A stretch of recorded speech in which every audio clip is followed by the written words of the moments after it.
Hi, love.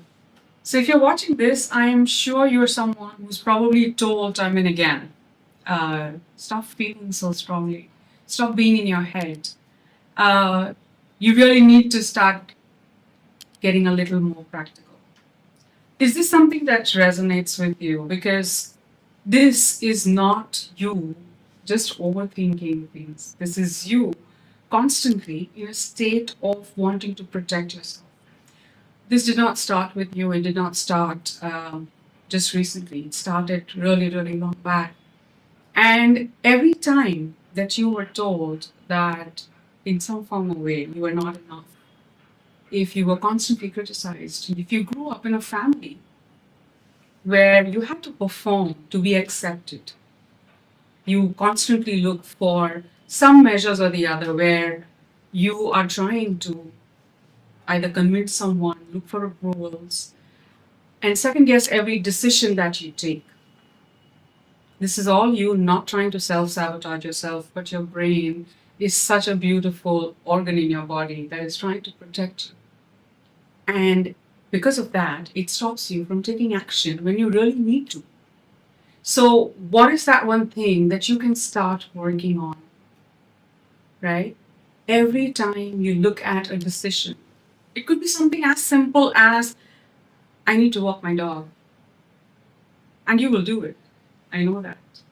But when it comes to yourself, when you have to get yourself into habits that will help you, when you have to take actions that you know will help you progress, and you don't, prioritizing everybody else in your life is where it all began. And now, even when you've grown up, when you don't need anybody's approvals, maybe you're staying very far away from them as well, you still constantly second guess everything that you have to do.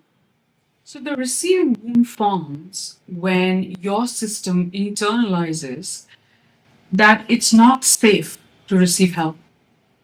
It is not safe to be seen. Being praised only when you performed. Mm, being told that you are too much or you're overdoing things. Um, being surrounded by caregivers and grown-ups who believed in giving to the point of martyrdom. Yes, that's what I'm talking about. So every time that you sacrifice something, you did it because you were guilt tripped into doing it, or after you received something from someone, you had a cost to pay. And every time this happens, your entire vulnerability goes onto an overload. And this tells your system that it is not safe to receive, that it is dangerous to be in these territories. So over time, you learned that it is better to give than receive. It is better to do things for people, okay? And that makes you a good person. Something as simple as sharing something which you really liked and you worked for, but being appraised by one of the elders and said, oh, you are a good boy or a good girl. This is where it all began. And now you've gone on to an extent where you don't know where to stop. You don't know how to turn around and say no. This does not come out of the ego system. This comes out of your body's survival system. As we move forward, all that you need to remember is self reliance is protection. Is that what you're doing to yourself?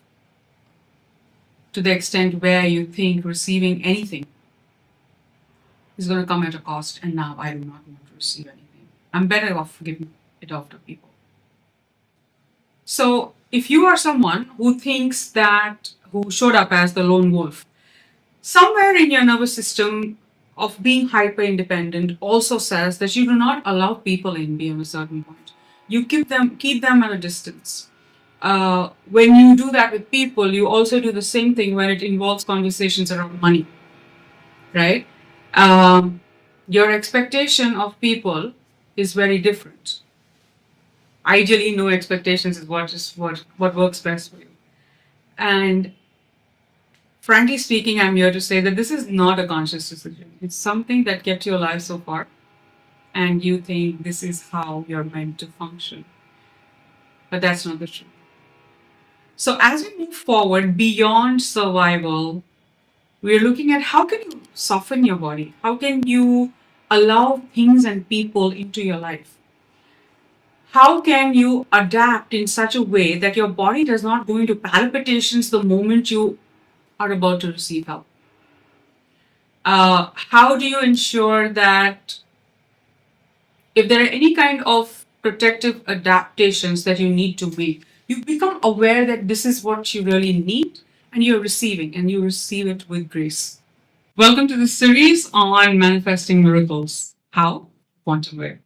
Well, I'm a big advocate of neuroscience, psych architecture, and a lot of neurochemical work that happens within your body. And why? Because you don't manifest through rituals, visualization, affirmations.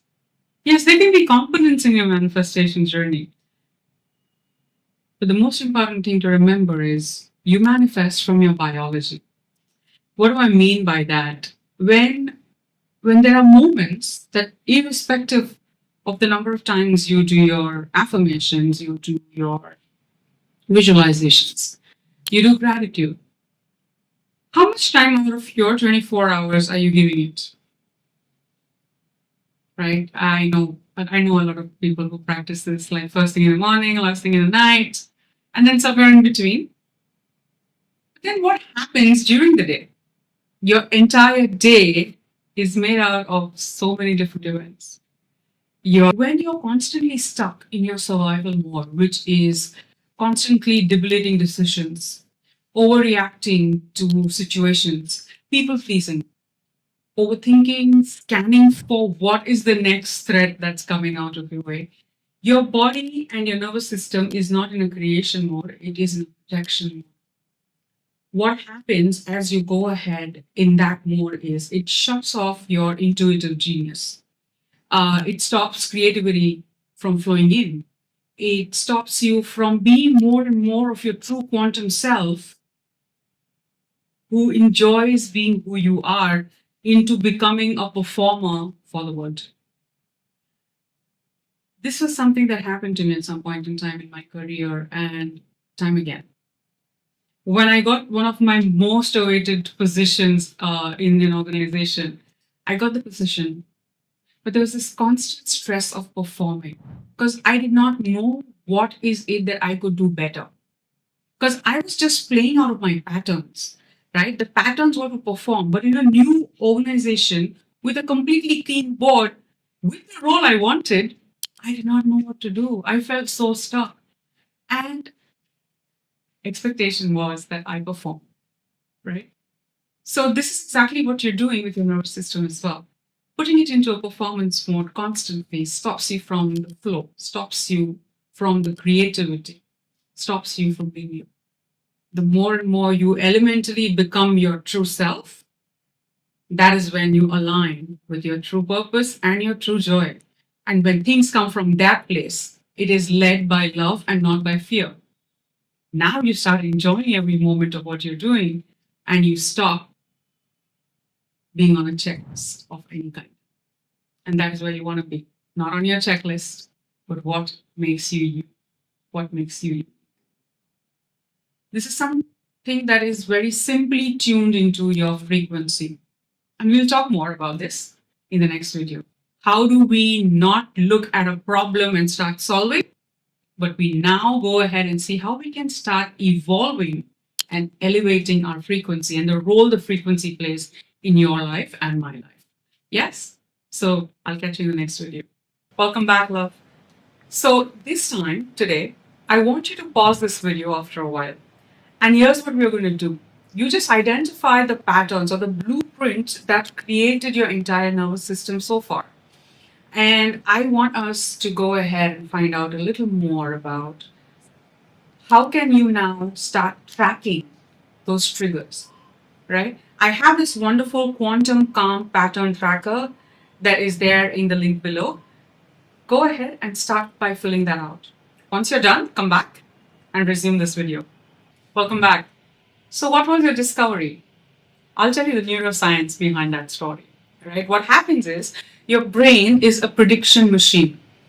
What you think about the most, you bring about the most. when, just for a second right now, be with me and just think about a red car. On your way home or wherever you are traveling next, you step out of the house. Let me know the number of red cars that you see. And that is what fires your reticular activating system, right? Your nervous system, the moment it talks about something, it registers and replays. What does that mean? So far, the story that you've replayed of and the multiple replays that you've done with yourself, you can change that. Very simply, turn the table around. Go ahead and write your new narrative.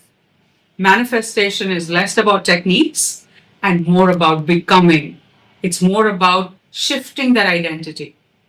If I am going to talk about my life 40 years backwards, then that is where I'm going to be stuck. But now, if I want to look at a life which is very different, first and foremost, I start with myself. I start with my identity shifting. And every time you hold more and more images of yourself in the future, you become those images. You will start seeing yourself differently. 15 days from now, 3 weeks from now, 6 months from now, 1 year from now, come back and tell me your story. In the interim, let's go ahead and find out a little bit about how you want to stop chasing everything else and start focusing more and more on regulating your nervous system to make your body ready for receiving all of those manifestations and then just making them happen at a clip like that. Yeah? Keep watching.